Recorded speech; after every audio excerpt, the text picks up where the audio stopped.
once you release your first product and you really push it and you really market it will open up different opportunities. So para kang nakatagpo ng gold, ng treasure box sa bakuran ninyo.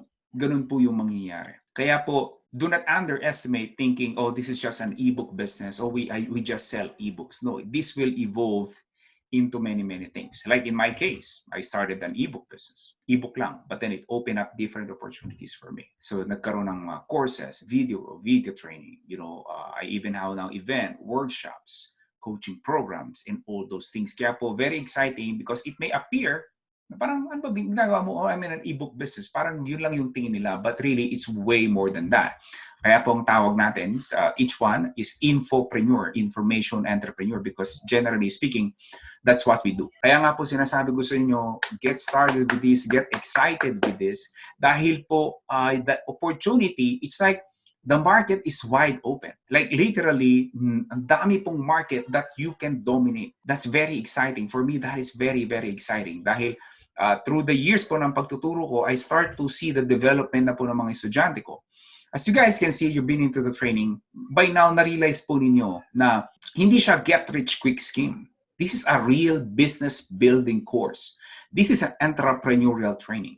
Kaya mapapansin din po ninyo, especially during our Q&A, I do not just teach you the how, I also teach you the mindset, the psychology, how you should behave, how you should see your business.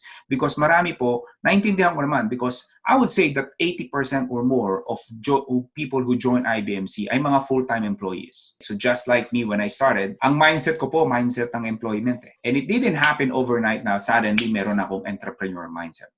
I developed it also through the years, and those are the things na mapapanood po ninyo sa mga videos ko, sa mga interviews ko. It's not always like how to, but a lot of them were really psychological, or rather on how to succeed with your mind. Because again, there are a lot of resistance around us, because if you are an employee, you're surrounded by what? By employees as well. Your friends are probably employees. Your mga kumare, kumpadre mo are probably employees too. Pretty much socialize nearly every day to employees. And again, I'm not saying that you get rid of your friends and all, but if you would like to become a successful entrepreneur, well, guess what? They are not very beneficial for you. Okay, again, I'm not saying that you forget your friends and do not hang out with them anymore, but you have to understand that the entrepreneur mindset and skills ay malamang hindi mo makukuha sa ganong environment. Wait, before you go, do not forget to click that red subscribe button below. Appreciate it. Thank you for watching.